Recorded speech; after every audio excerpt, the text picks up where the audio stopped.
semifinal week from downtown Amesbury, Massachusetts on Classic Candlepins. For our entire crew and Frank Face, I'm Kyle Bruce. And in this semifinal week, we're going to see our number 2 seed Keith Beaupre, who's coming back. He was in our first ladder, Frank. He won a match, and he's back. And he threw .590 in the roll-off. He lives in Lynn, Massachusetts, and this is Keith Beaupre. Yeah, Keith is a good young bowler, 23 years old. Bowls out of several houses, Lynn, Massachusetts and Peabody, Massachusetts. Holds a league average of 123, high single of 192, triple of 461. Keith throws a very hard ball, Kyle. That he does, as we saw from the first ladder. And this semifinal match features a couple of young bowlers. Last week we saw the magic from Harold Potter. Yes. As you know, I suppose it's Harry, but I prefer Harold, who's in his second consecutive week. He defeated Brian Fuller Jr. last week, 16 marks. He threw .383. And from Derry, New Hampshire, it's Kris Winiarz. Kris Winiarz, as you said, Kyle, is very young, 24 years old, holds a league average of 118, high single of 188, and triple of 449. Great young bowlers out of the scene. You know, we can expect to see, I think, a pretty high-scoring match. How well did his ball work last week? He couldn't seem to do anything wrong, put it that way. Right. So the winner of this match will go to Ladder Championship Saturday to face Nick Norcross, Kris Winiarz, and Keith Beaupre. We look forward to talking to you in the postgame show. Enjoy the match.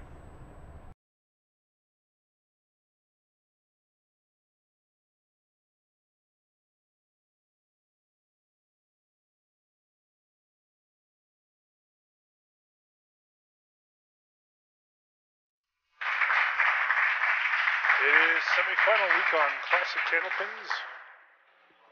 Kris Winiarz is back the second week after he defeated Brian Fuller Jr. Started out of the gate red hot last week, and I'm Kyle Bruce along with the legendary Frank Face and the Dr. Richard Daystrom of this program. Scott Moore, as Kris starts out like he did in the second round matchup, hot out of the gate with a strike. If he starts this week like he did last week, Keith had better pour on the gas in a hurry. He's right there on the object, but he's through the middle. Doesn't it kill you? You throw a nice looking ball going in and go right through the middle. Right through the middle. Thank you. Oh, look at this. Bid. Come on. Oh, he's dancing. Trying to snap the whip and everything. Get the magic bag of tricks going. I think that was some Harry Potter action there. That's true, yes. Although it did not work this time, but 9 on the fill, 10 on the bar. 29 for 2 isn't too bad. No. And we present our number 2 seed Keith Beaupre, who was on our first ladder and had a victory. League average 123. And he has a single pin to pick up. It's the 3 pin. As you can see, he throws a very, very hard ball. I can't even focus on it that fast.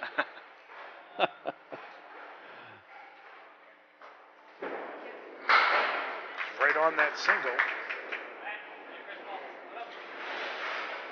Looks like it's traveling at about warp 10. Which isn't really supposed to happen in, well, no, it does when it counts. Right. We don't care about anything else after 2278 as a big fill of 8 for our number 2 seed. Well, if you construct your ship for a suicide mission. Yeah. Yeah. Or want to go back in time, that is. Yes. The 3-5. Yes. Nice shot.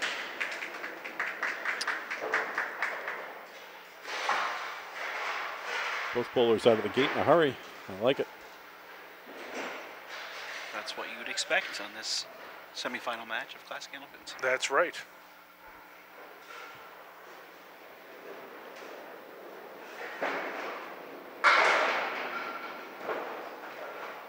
Kris Chris will look at the 4 horsemen right plus the 9 pin.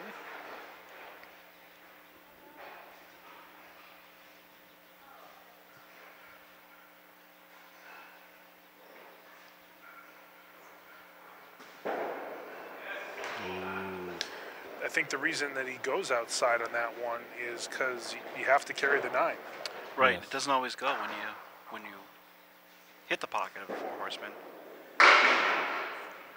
And he settles for a 7 box here. And in fact, very often the 10 pin will be stubborn as well. Yes. Plastic pins. Yes. The plastic pins.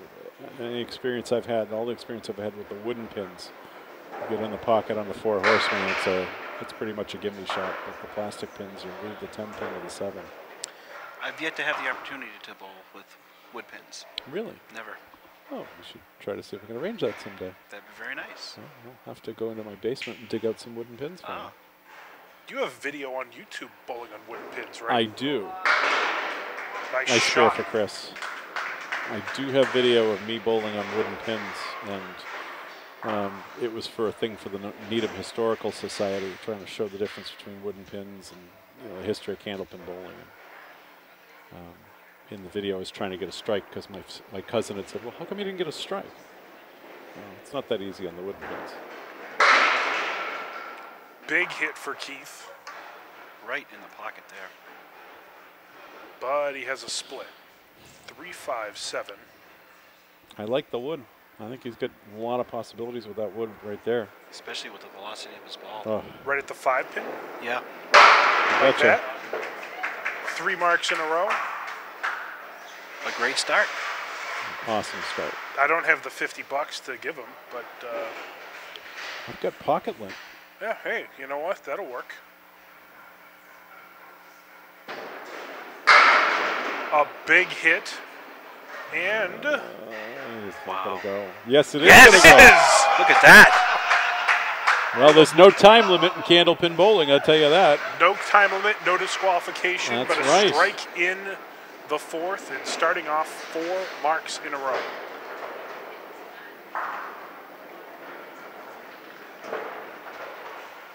Chris is back up on lane 7, filling his spare in the 4th. This looks pretty good. Great ball. Not much to show for it, though. 7 fill, but pretty when it 3-7-9. goes. Pretty when it goes. 6-7-9, excuse me. I think I'd play the outside of the 6. I would. Or the inside and slap it off the wall. Yeah. But, Interesting approach. Almost worked out for him. I'm not sure he's going there. I bet he was going for the outside. I'd agree with you, Scott. 10 bucks. 63 half, and as we said last week, Chris is the owner of a 118 league average, and his high singles 188, his high triples 449. And he thought he was not going to get a break like that, as he has the 1 and 2. Not bad for the ocean. That's what they say around here. That's right.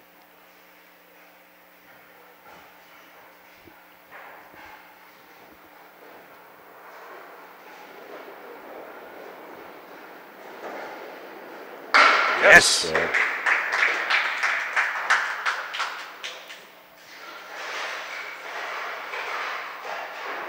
Couple of the really good young bowlers of Candlepin, with Chris being 24, Keith is 23. The future looks bright with guys like this playing our game. Future is now. Yes. Keith has a punch out, but he has another bonus ball. Yes, he does. And with his ball, he plays the outside. Could be 5 in a row. Like that? A little thin. A great try. Came up just a bit Awesome. short. Awesome strike. As Awesome. we've said before, it's a game of millimeters. Right. It is. If you're in Canada. Well, yes. And an 8 will put Keith at a 79.5 and has a 16 pin advantage. For in Canada, you have to add U's to a lot of the words, though. That's true. Yes. We should actually thank our Canadian viewers. We should. Yes. Lots of great bowlers up there. I thank everyone that watches. Of course. Because we want to... The great thing about not only broadcasting in Amesbury and... What a shot! Keith is on fire. Yeah. My goodness. 5 out of 6 to get us started. Matching Kris's spare in the 6th.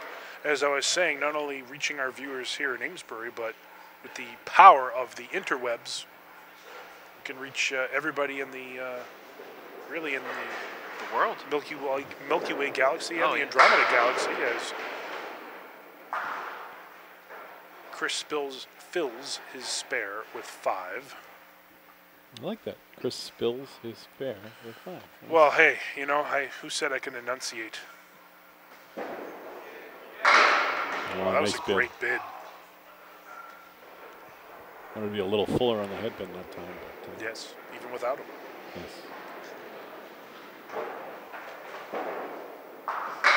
Nice 10. 88 after 7.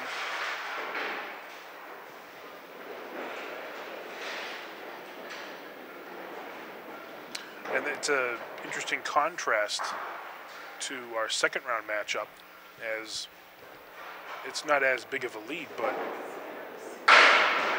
Keith has really taken Kris into deep water here Yes. right out of the gate. So Keith is doing to Kris what Kris did to Brian last Right. week. it's all about how you respond. Of Yes. course. Pouring it on early and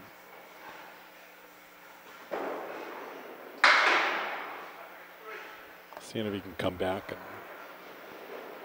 stem the tide right now and see if he can come back later on in the match.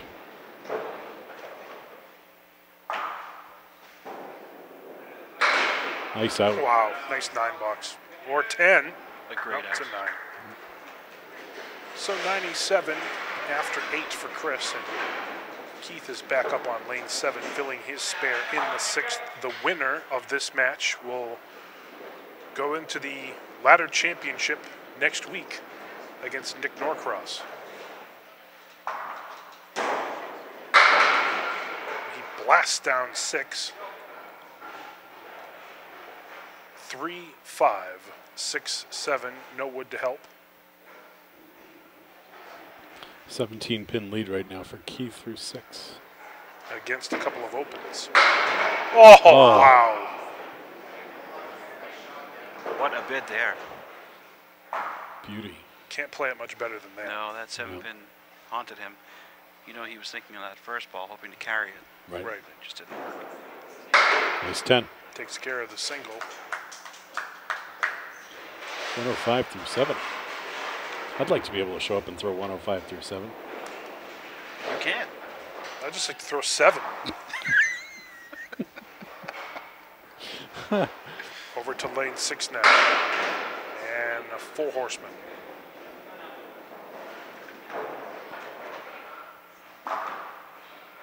One, 3, 6, and 10.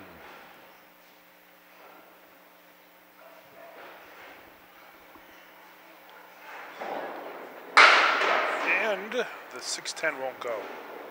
Those plastic pins. Get you every time. Oh, God. You think about how much these pins 30, 40 years ago changed the game. Oh, sure. 10 bucks will put Keith at 115. You know, it's interesting. I mean, that brings up an interesting point. You know, as the game has, or as the years have gone by, and as the game has progressed. I mean, you talk about the advancements. You know, the pins are different, the machines are different, the balls are different, the houses are different in Yes. general. You know. Well, it's like back in the day with the wooden pins. You wouldn't talk very much about slapping something off the sidewall because the older pins didn't have the same kind of bounce. You know, it was more you played the front pin more often than not. And That was certainly the way I was taught to bowl, but that was in the early era of plastic pins.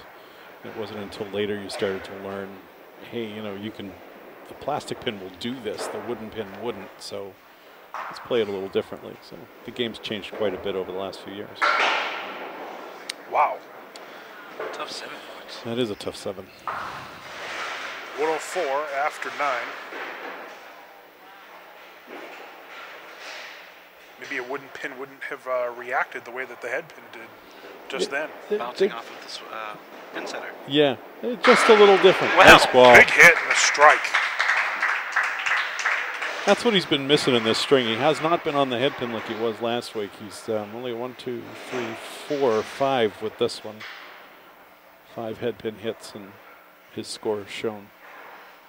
114. He has 2 bonus balls. Ooh, and there's another spread eagle. 3 spread eagles so far in this first string. And that's what happened on his first box, which was also a strike fill. Yep. Turned it into a 9. Yes. Very impressive. Actually, 9 in the fill, 10 in the box. So. And that one got away a bit. So filling the strike with 5 will put Kris at 119. The average is 118, so with the 4 marks, he's right there. Not quite as sharp as last week, but still a good first string. And certainly not like the 152 he opened up with last week. Right.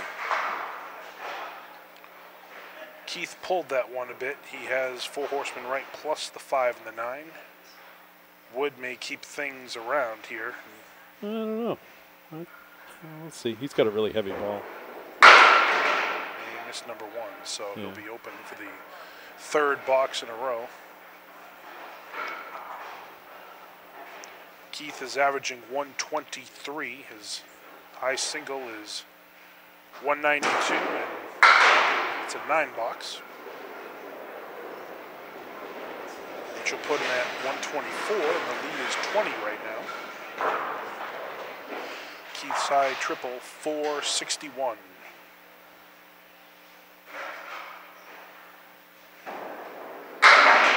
It sounded good going down. He has a side saddle triangle with the 3, 5, and the 9. I don't like where the wood's positioned on this one at all. I don't think it's going to help his cause. Unless he misses wide, but I'd rather just go right at it. He tried to go wide. Open the last 4 to conclude the first string, but he's going to have a 134 and a 15-pin advantage. 1 down and 2 to go here in the semifinal matchup on Classic Candlepins. Keith Beaupre is at 134. Kris Winiarz is at 119. We'll be back with string number 2 right after this timeout. The higher seed on Classic Candlepins starts the middle string, and today that is Keith Beaupre, who just threw 134. 79.5 to get that string started, and he wants to keep it going right here.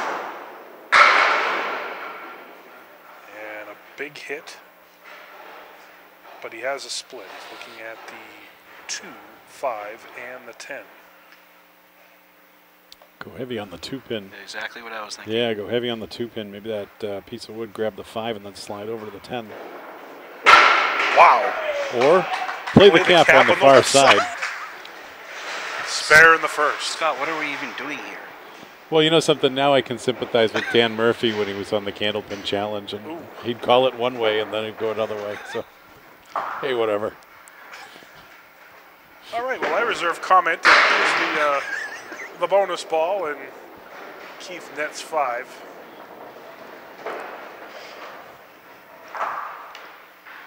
Santa knows. Keith is looking at the Caleri 4 horsemen left plus the 9 pin and blasts the 1 and 2, 4 out of there, but 7 and 9 remain. I'm Kyle Bruce, along with the legendary Frank Face, and of course, we have the legendary Scott Moore. Oh. I've advanced to legendary. Well, you're still the Dr. Richard Daystrom of the program, Scott is the developer of the M5 electronic scoring that's here in downtown Amesbury for our gallery and really for myself. Here's Kris Winiarz to start his second stream, and he also has the Kalir.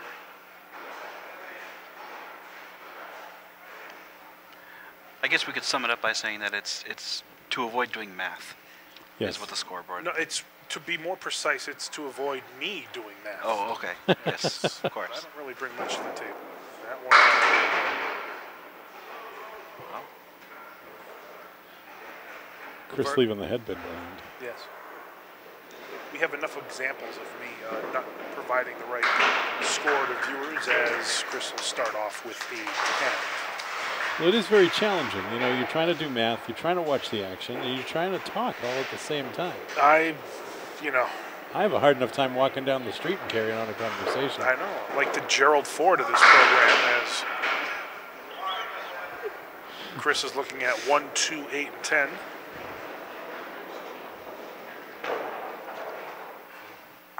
Maybe in the deleted scenes of this program, I'll just fall over the ball rack. As he gets out of his car. Correct. Yes. Wow, that was a nice bid, but the 8 pins. Oh, watch out for the wood. No. No? Still looking for a bad edge. wow. Weebles wobble, but they won't fall down. When's the last time you heard that outside of a bowling alley? I don't think I ever have. Oh. $10. Obviously, I'm dating myself. You don't even have to. You're married.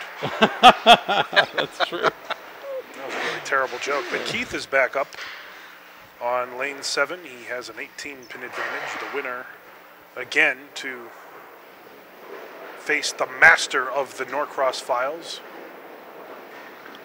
Nick Norcross. A big hit and the 7-8. With a plank in front. It's out a little bit, but there he goes. Red stripe. I think he's right there. Red stripe. Hooray. All And over it. spare it up.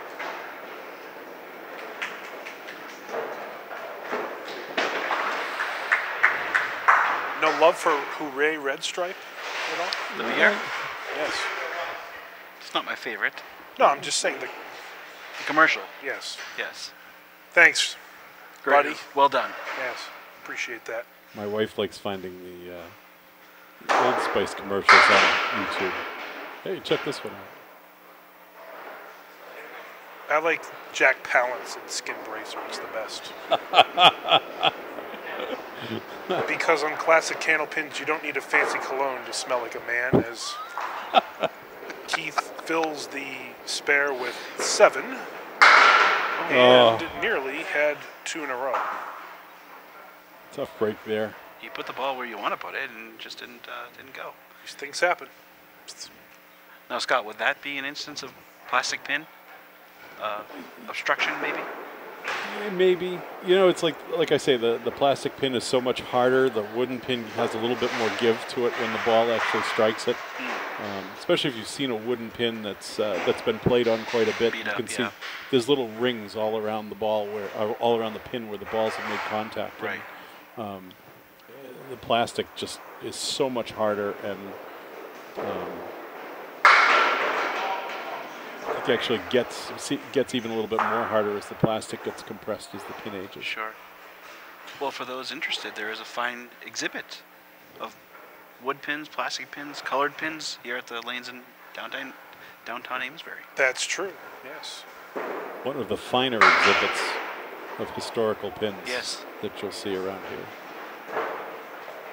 No love for that bid, as Kris has the corners full.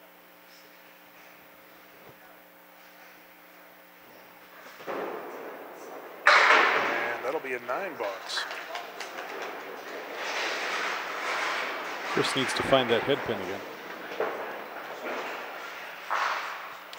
he needs to find the magic broom. Does Harry Potter use a magic broom? I think he flies somehow. No. I'd imagine that's the only possible way you could fly is with a magic broom. I'm so guilty of not following any of this. Don't worry about it at all. This is the 210 here, and with the way that wood is angled, I don't think any magic will be required to take it out. Yeah, the only magic will be hitting the 2-pin. True. Yes. Chris doesn't need it because he's very skilled as he takes it out, working against the open of Beaupre. So he'll cut into that 26-pin advantage.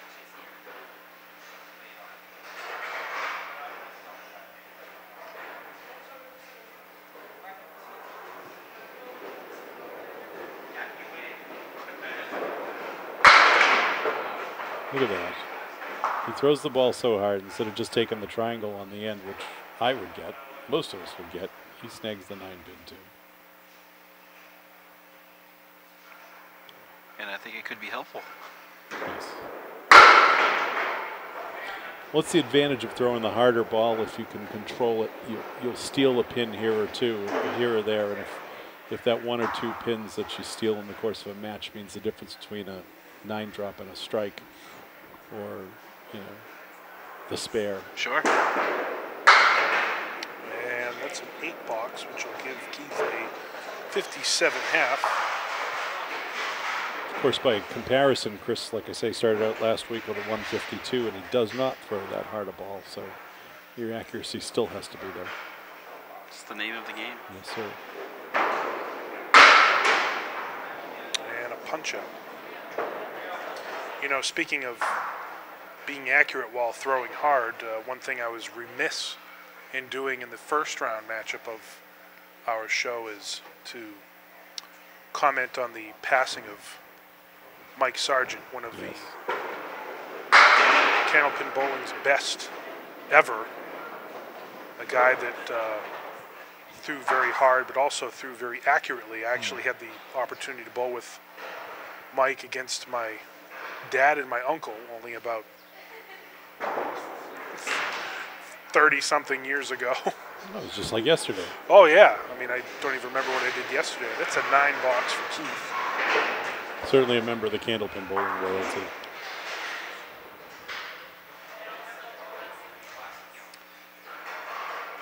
And I think it's worth mentioning that his son, Kris, in his Friday Night Pro League team, won the recent playoff event.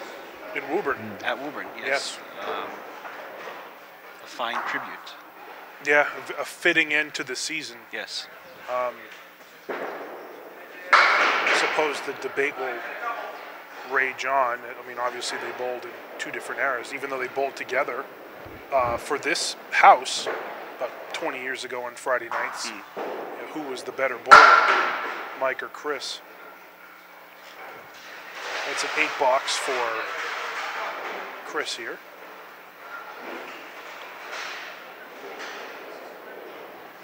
I mean, obviously things were a lot different back in the 70s. Sure. Compared to now. 5, 4 horsemen left plus the 9. Still off that head pin.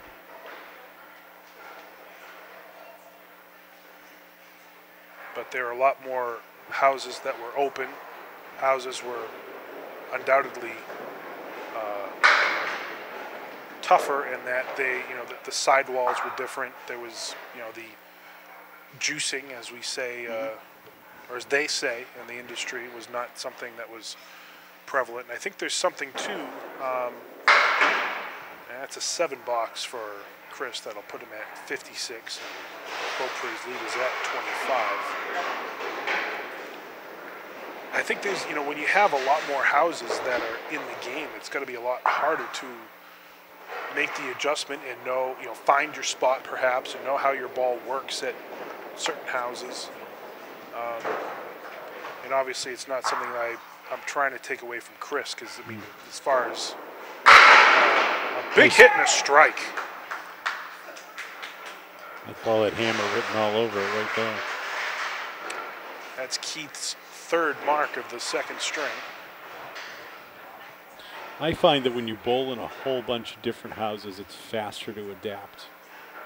Having had my own bowling center for many years and doing most of my bowling out of there, once you go to somebody else's place, it takes you a little bit longer to find your spot. So I think back in the day when you moved around a little bit more, you had a little bit, you were used to adapting a little bit faster. It's very interesting. Yeah. Spare on strike. But that was just me too. You know? No, I think it's a great opinion. I would just think that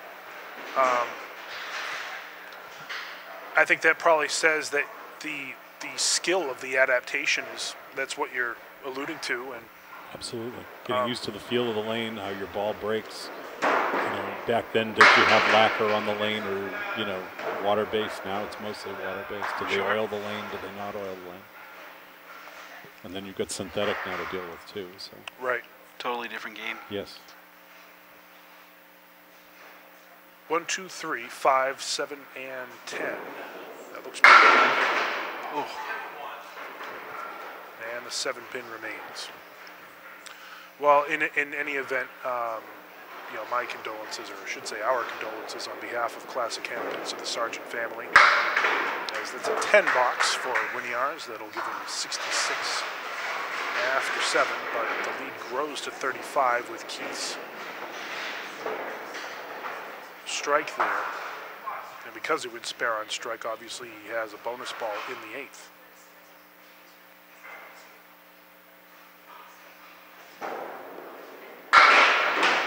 Wow. Oh my goodness. That looked like a much better ball going in to be left with a 5, 7, 8, 9, 10. That doesn't even seem fair. No, it's unbelievable what will happen when you finally find the head pin and you're left with that. And you're struggling, you throw that ball and you're just like, oh, thank God, I finally found it. Wow, great nice bid, but leaves the 7. That's a great way to get out of this. Leave that and come out with a 10 bucks is wonderful. Even a 9 is still wonderful. Yes. We've made it a point to talk about pitting, and that's an example of it. Absolutely. It's a tough string, but there's still a couple boxes to go, so close with a couple of marks and narrow the deficit. And if you're Kris, you're hoping that Keith sort of cools off a little bit here. Well, he blasts through the middle and fills his spare with 7, which puts him at 103 in boxes completed. The lead swells to 42. Great bid. Wow. Oh. Great bid. How much more can you do to try to throw that 3-pin over to the 4 and just not get it? Yeah, I mean, the whole way down, which is about 0.2 seconds with Keith's velocity. I thought he had it. It's a 10 box. Frank, I've seen you bowl. I mean, you throw, even with the bad wing, I mean, probably more like 0.1. 0.1, you think so? I do. Well, I don't know what things will be like once I come back. Well, things are, wow. The lunchbox plus the 7. The lunchbox, huh? The lunchbox. You got to work it. The Yes. lunchbox. 3, 5, 6, 7, 9. No wood to help. Where did you hear the lunchbox? We used to bowl skins over in Malden. And there was a kid that was bowling with us. Jason, I can't remember his last name. He's a really good bowler at the time. And the lunchbox. Thought maybe your first name was Steve. No.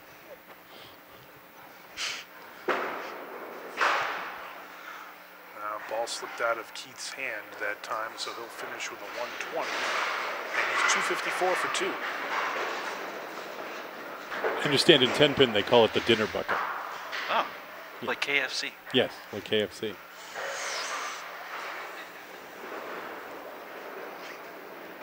Just hear my arteries hardening thinking about KFC.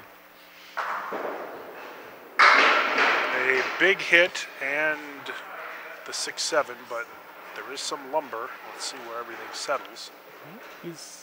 He's got a good ball. He could probably get that one. I'd go right about red line on the front wood and see what happens. Maybe the piece of wood in the back might catch the 7. Yeah, he doesn't throw the hard ball that Keith does. So he might get a better bounce off the ball, off the piece of wood. Keep the wood in play, maybe a little bit more. Yes. Kind of like that. Kind of like that.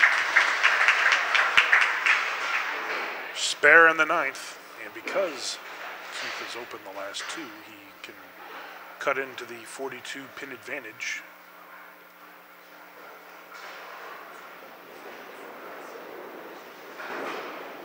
And 5.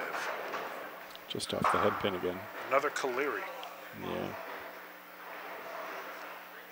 The man, the myth, the legend. Right. Bring back BobCaleri.com. Yes. Oh, right outside down the line. Couldn't carry the 9. He's at 100 right now. I think. 101. 10 bucks will put Kris at 101 and 220 for 2. So 2 down, 1 to go in our semifinal week on Classic Candlepins. Keith Beaupre has a 34 pin advantage, 254 to 220. We'll be back with the 3rd and final string right after this timeout. Welcome back, everyone. We are at the start of the 3rd string of our semifinal match between Kris Winiarz and Keith Beaupre. Keith has a 34 pin lead after 2 strings. And I'm joined by Scott Moore. Our friend Kyle had to step out for the rest of the day, and we'll be commandeering the 3rd string for you.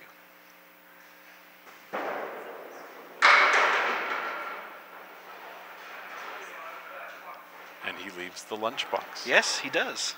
Minus the 7 pin this time. Minus the 7 pin. So a very makeable shot for him.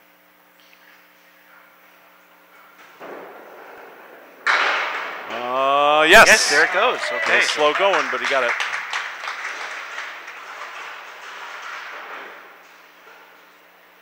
Scott, we've noticed that compared to last week, Kris has been slightly off the head pin. He has been. He's been not quite as sharp. I'm kind of hoping that he'll be able to find it again. Certainly the first box there was a nice start that he's back on his target again. And nice fill ball. There it is again. So leaving just the 7 pin. 2 head pin hits and 2 first 2 boxes. You're down 34. You're going to need head pin, head pin, head pin, and another spare. well, he's certainly off to a running start, Scott. A good response. Yes. To start off the 2nd string. And now Keith Beaupre steps up to the line.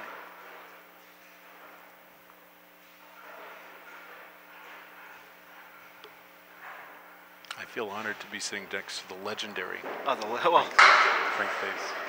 Legendary compared to who, it matters on who's saying or who you're asking rather. I feel honored to sit next to you. Oh, well, thank you. Calling this match with you. Thank you. Thank you. Scott Moore, the creator of our electronic scoreboard. No luck on the 2nd ball there, leaving himself the 5 and the 10. No wood to help out.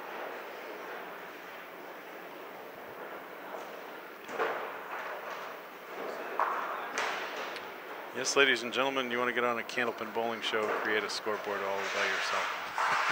That is every man's and woman's life goal. Yes. It's about making it work. Just like you know how to do. Big hit leaves the 5 pin. The king pin. In 9-pin bowling, he'd have gotten a 12 for that. 12, really? Yes. Well, that type of scoring would certainly confuse me. You can do a special on it someday. Ooh. Keith just sliding by that king pin. Just pulled it right past it. And I think he's disappointed with himself, considering Kris's start to the 3rd string. Yes. Nice 10 box. Well, Keith will put that behind him. Come right back again in the 3rd. But right now, Kris is making that comeback. could stay right on the head pin. Yeah, this is a big fill ball for Kris.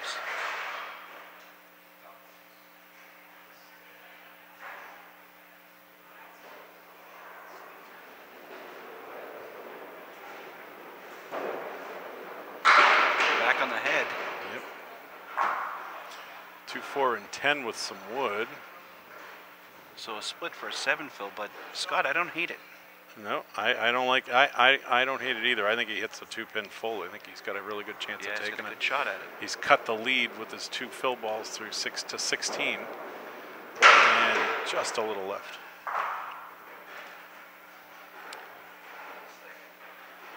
He'll be open on the 3rd.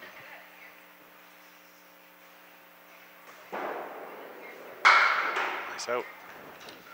Score that a 9 box. It's 45 after 3.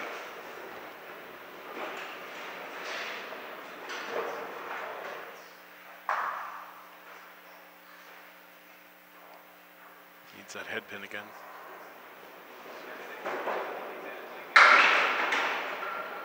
Kind of dropped it at the line that time. Yeah, he just missed it. He's got a wobbling 10 pin. It's going to stand up and fight. 1, 2, 4, 8, 10. Scott, do you like this shot inside or outside? This one here, I think I'd go inside on because I think the ball will be working towards the group of pins and send the head pin over to the 10. Well, that was a good call. Yeah. It's one of those things you gotta, just like anything else in candlepin bowling, you really just have to hit it right though. Right. You know. I'm not telling you anything you don't know. Well, we're happy to educate our viewers though. Absolutely. So that'll be an 8 box for Kris. He's 53 after 4. One thing you can watch all these bowlers on so far that we've seen in these last 3 weeks is they're all step up to the line, start in the same spot every time, and try to do the same thing when they deliver the ball every time. And unfortunately, Keith has been off the head pin. Punches the half Worcester right. Scott, I think it's important to be formulaic in terms of your approach. Absolutely. Just missed the head pin. It makes you wonder if he had caught it, would have deflected the ball just enough to grab that 7 too. But yeah, that's whenever I teach kids how to bowl, that's one of the big things is work on your approach. Do the same every time. You can't get up there one time and do one thing and then do something else the next time and expect success. Right, you need to develop that kind of muscle memory type thing. Exactly. To build some momentum in your stride. And then you can stop worrying about once your body remembers how to do it, then you can stop worrying about the mechanics and worry more about hitting your pins and making your shots. Keith's got his work cut out for him here. Indeed he does. 3, 4, 7, no wood. Throw it over or try for the sidewall? I'd probably go for the 3. Much like that. Yeah. Yeah, very close to hitting that shot. Yep, almost. Excellent effort. Thinking that in terms of that type of shot, you want to be, your front pin is your best bet. Absolutely. Yeah.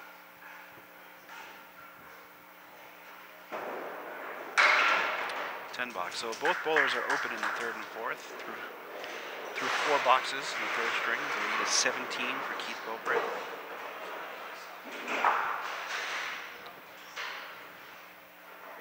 Kris got 6 more boxes left to make up that difference and put a little bit of ground ahead of him if he can. Right, and at 17 pins, Scott, I think it's anybody's game at this point. Absolutely.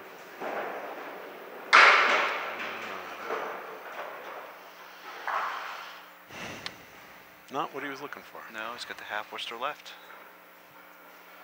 Again, play it on the outside. Let the ball worry about the 4 and 7. Looks like that. Almost. He's got the rocking 5 pin, not going to go.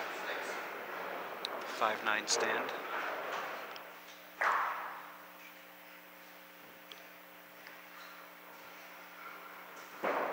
Excellent out. And Scott, I know we've said it a million times, but this is where pinning really comes into play. Absolutely. I mean, it's so So important. Sometimes you go somewhere and you see somebody throw that third ball away. They just don't care. Right. Believe me, I've seen it too many times.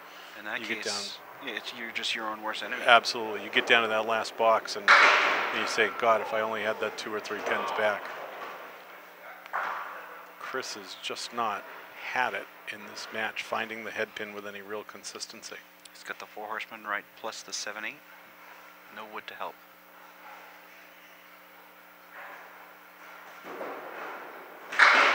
A great bid. Nice try. The 10-pin stance. No luck there, Scott. Nope. I would love to have seen him grab that 10-pin too. He could use it right now. Nice 10 though. Yeah, he's definitely pinning well. Absolutely. So through 6, he'll have 73. Keith Beaupre on the line. We're glad that you're joining us today in this semifinal matchup between Keith Beaupre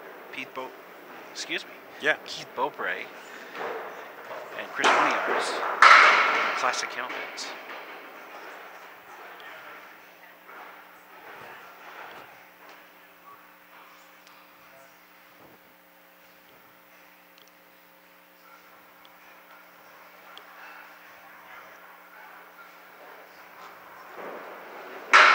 What a shot. Hey, great minds think alike. Jinx. Fabulous shot right there for Keith Beaupre. Cutting the 2 and a 1. Great example of playing the wood there. Absolutely. And now he's going to want to capitalize on this with his fill. He's able to break up the split. Fills it with 7. Yep. Gives him 53 half.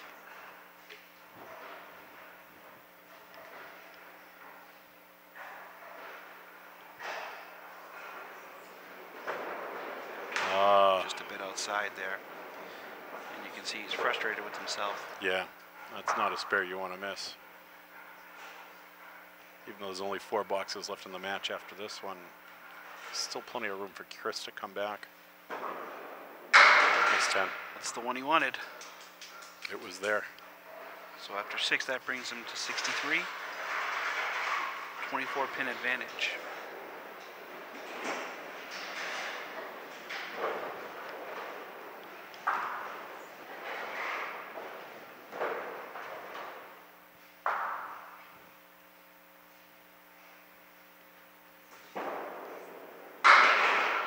Kris Winiarz off the head again. He's got the 4 horsemen right plus the 8-pin.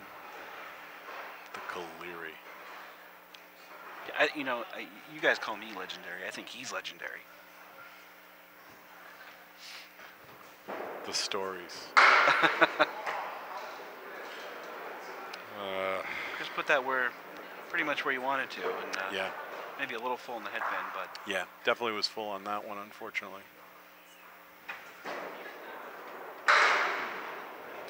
it'll be an 8 box.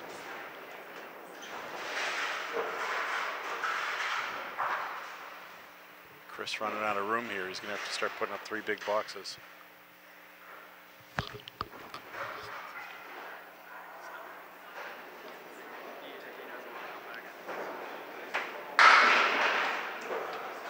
Drops 7 on that one. Leaves a 4, 6, 10. So wood over by the 4 makes you sort of wonder if he can use that to his advantage somehow. Might as well give it a shot. Yeah. And look at that. Threads the needle. Wow. Threads the 6-10. Unbelievable. No luck on that shot.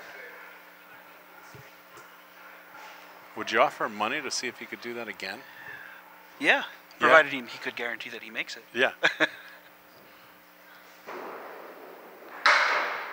Nice try. 9 bucks.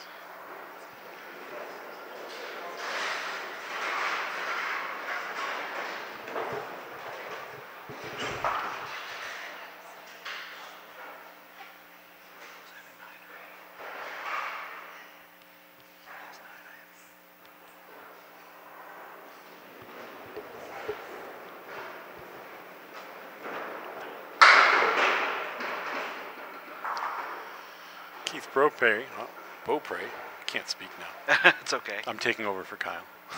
Can't speak. Very difficult job. It is. Oh, he's got big shoes to fill. Yes, he does. My feet are just not that big. Well, what Nice a bid bid. on that. Just leaves the 4-pin.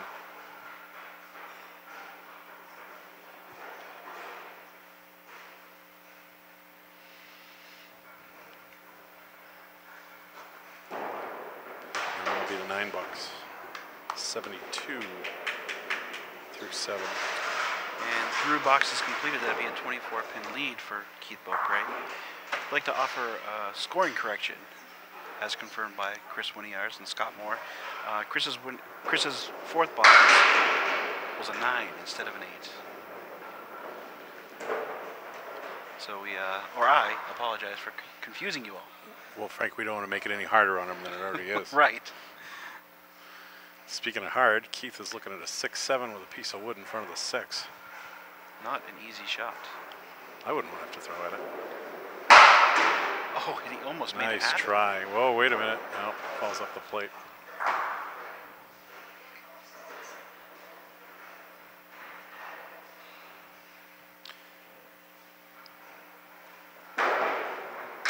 And that'll give him a 10. So Scott, through boxes completed, Keith Beaupre leads at has a 25-pin advantage over Kris Winiarz. Kris really kind of has to turn the heat on. Kris is going to have to start throwing some strikes here if he doesn't have any chances at winning this. And we saw him do it last week. So yes. He's an excellent bowler. Certainly capable. A little too full in the head pin there. 2, 4, 6. 3, 4, 6. I'm sorry, 3, 4, 6. I'm in the mirror universe now. Yes, indeed yes. you are. And look at this. And what a shot! Never say die. 3, 4, 6 cuts the 3 into the 4 off the sidewall. Doesn't get much better than that. Big fill ball here.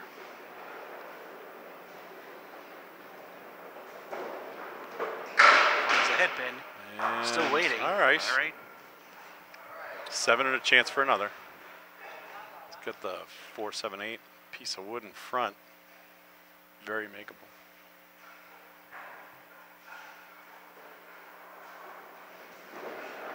Playing the wood. I don't know if that got away from him or not. I'm not sure that's what he wanted to do. I don't think Scott. so. That's 10. Be a 10 box. Puts him at a 118 for the string. 338 total for Kris Winiarz. Keith Beaupre needs 2 pins. Yep. Keep it on the lane. More or less, yeah. Yep.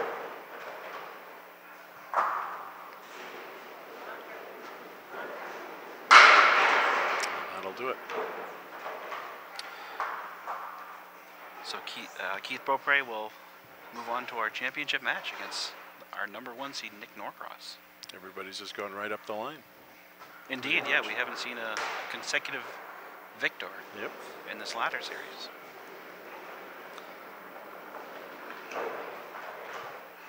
Keith's just missing the head pin there.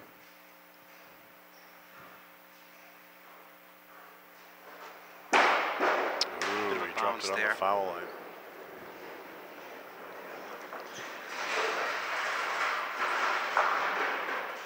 I was at a tournament once and dropped the ball on the foul line, almost hit the masking unit. Oh, wow. Yeah. Was this your first ball? Yeah, it was my first ball. I was actually filling a spare. What was the fill? I had a strike on it, oh, actually. of course. Yeah, that's great. The ball ducked underneath the masking unit wow. and came up. I think it hit the head pin on the red stripe while it was standing. That's a first. Wouldn't be the way I was playing it, to be honest with you.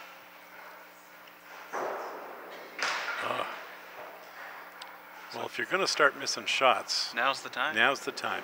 Since you've got it in the bag, now's the time. Right, since we're just kind of going through the motions here. 7 box. Put him in a 95 for the string. So Keith Beaupre will move on to face our #1 seed in the championship match, Nick Norcross. Three-string total of 349 to Kris Winiarz 338. We'll be back to speak with our bowlers after this timeout. Welcome back to downtown Amesbury. We're here with the Classic Candlepins semifinal runner-up, Kris Winiarz. He was defeated by Keith Beaupre, 349 to 338. Kris, the magic broom just wasn't working for you today. You know, you were on the headpin, or you were just off the headpin most of the day, and you couldn't really make things break up. What were you feeling up there? It was a little stressful and a little bit let down, but I tried to plug away best I could. He was throwing marks, and you know I was trying to match him, but you know you're not going to make every shot, and you got to earn them. You know you can't get breaks all the time. You got to make them. Well, it was a close match nonetheless. So you bowled very well, and congratulations. Thank you. Thanks. Okay, and we'll have our winner of the match, Keith Beaupre. Congratulations, Keith. Thank you. Coming in at a 349. Keith, you throw a fireball, and you know you bust up some extra pins. It was a close match, and you know 11 pins the difference. Perhaps those extra pins that you carry was the difference maker. So yeah, I mean, I just try to get it in there as best I can. I mean, everyone says I do throw a hard ball. It's just how I learned how to bowl.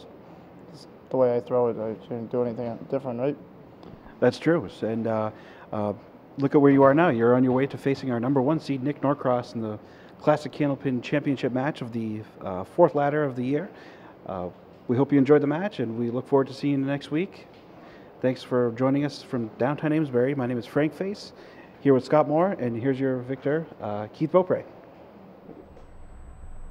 Our 5th ladder semifinal is completed, and Keith Beaupre is the winner. He defeats Kris Winiarz 349 to 338. I'm Kyle Bruce, back with Frank Face, and Frank, this was a situation in which Keith threw 134 right out of the gate. Very impressive. I think he ran 4 out of his first 5 and really put the same kind of pressure that Kris put on Brian last week and did just enough to hold on and go to the ladder championship next week. Exactly, Kyle. It's really, you know, like you said, it was a very tight match, a difference of 11 pins. What it really came down to is that Keith threw one more mark than Kris, and perhaps there's, you know, better pinning on either side, but as I see it, it was pretty equal. Pretty similar bowling between the two, but Keith did enough just to kind of hold his spot. Right, and you know, because of that, he'll earn the berth to go into ladder championship Saturday against Nick Norcross, who is our #1 seed. And that should be a great one because, again, it'll be Keith's 3rd appearance on our show, and Nick is someone who's thrown some big scores, and that'll be an awesome match. Indeed he has, and I think, you know, what we can say about this ladder is we can appreciate the youth of this ladder. Yeah, that says a lot about the state of the game, I Sure think. it does. I mean, Keith is 23, Kris is 24. You know, Nick, I think, is in that ballpark Early as well. 20s for sure. He may Right. be younger than, or he's around 23. Right, so that says a lot that we're moving in the right direction. Perhaps the work that Dan Gauthier did on Candlepins for Kids really paying off. Indeed, Yes, I agree. The road to the ladder championship goes through Nick Norcross, as he is our #1 seed, and he'll face Keith Beaupre next week for our entire crew and the legendary Frank Face. I'm Kyle Bruce, and we'll see you next week on Classic Candlepins.